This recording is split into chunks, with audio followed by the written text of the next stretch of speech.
starts off with Karina Trail identifying herself, proceeding to tell me that I need to stay out of next year's election, and that if I don't, she will come to my house and kill me and sexually assault my wife. Common sense loony, that's my tune, bringing truth to the red and white moon. Personally, I am a man.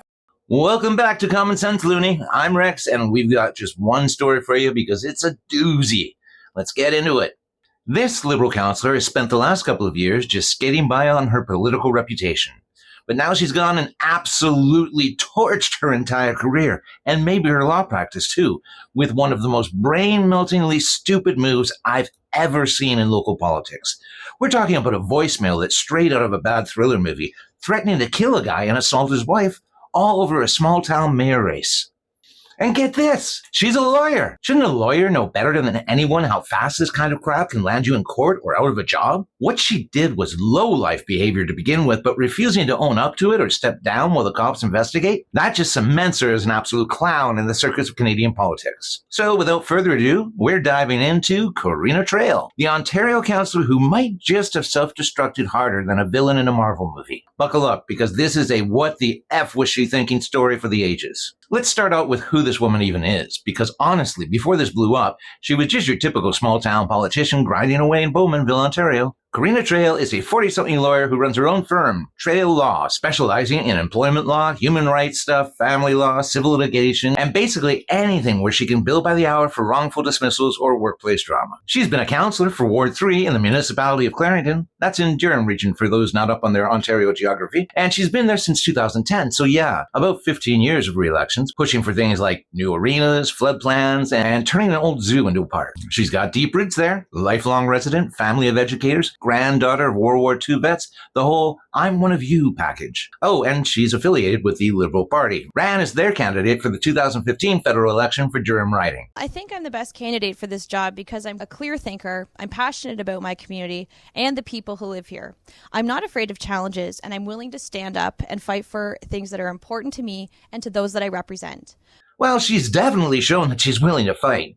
But clear thinker? Not so much. Anyways, in the federal election, she ended up getting smoked by Conservative Erin O'Toole, so no MP gig for her.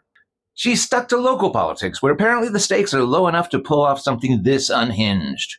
Alright, fast forward to late August 2025, specifically August 28th, and Trail allegedly leaves this 39-second voicemail that's got everyone in Clarington losing their minds. The recipient? Tom Dingwall, a retired Durham Regional Police officer who's gearing up to run for mayor in the 2026 municipal election. In small-town Ontario, politics can be life and death. Starts off with Karina Trail identifying herself, proceeding to tell me that I need to stay out of next year's election, and that if I don't, she will come to my house and kill me and sexually assault my wife. In a 39-second voicemail, Tom Dingwall alleges his local city councillor, Karina Trail, threatened him and his wife if he ran for mayor in next year's municipal election. CTV News heard the voicemail, but it was not recorded to protect an ongoing police investigation. I'm used to this type of thing, but I'm not used to the way this has impacted my family and the way it's impacted my wife. In a statement to CTV News, Trail said it was an unfortunate circumstance that would be inappropriate to discuss. Yeah, so Dingwall says the call definitely came from Trail's number, and the voice straight up identifies herself as Karina Trail before unleashing an expletive-filled rant.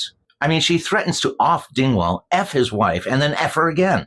We're talking about threats to come to his house, kill him, and sexually assault his wife if he doesn't drop out of the race? Oh yeah, and she name drops Joe Neal, another potential mayor candidate, basically saying Dingwall needs to step aside so Neal can run without any competition. Like, say what? This isn't some anonymous burner phone drama. This is a sitting councillor already playing mob boss over a mayor spot in a town of like 100,000 people. Dingwall reported it to the cops, who kicked it over to Peterborough Police to avoid any conflicts since he's ex-Durham PD. As of September 8th, 2025, the investigation's ongoing. No charges yet. But the audio is out there and people are calling it crystal clear. Why the hell would she do this?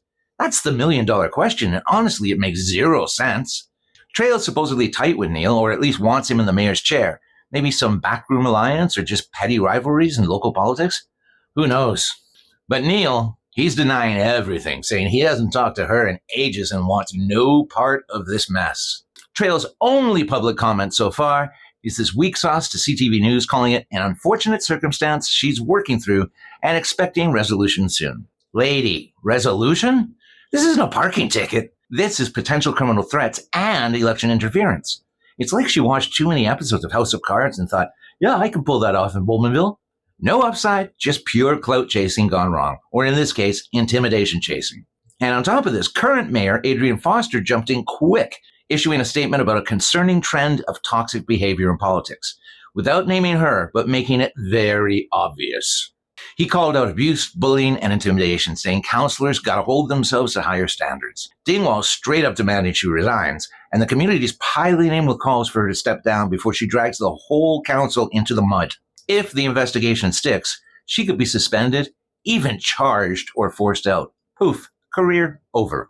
Her law firm's got to be sweating too. Who wants a human rights lawyer who's allegedly threatening sexual assault? Honestly, many of you know, I've covered a ton of dumb decisions on this channel, but Trail's voicemail takes the cake.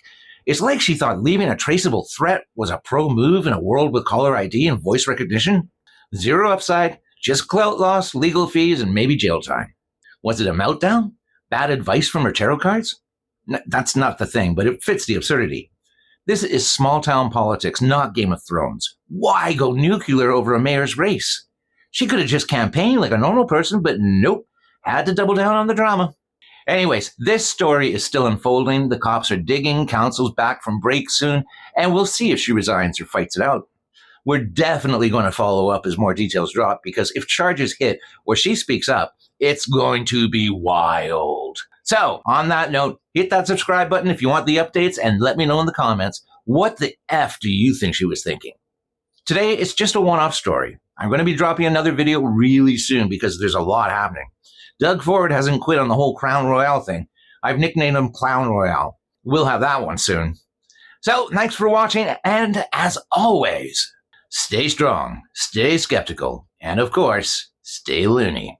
I'm here to cut through the haze, no disguise. Gonna open your eyes to politicians' lies. Canada's great, but led by wackos, it's true. Time for no nonsense, me and you. I'm the common sense loony, hear my call. Ditch bingo night games, we'll fix it all. Common sense loony, that's my tune. Bringing truth to the red and white moon. Personally, I am a man.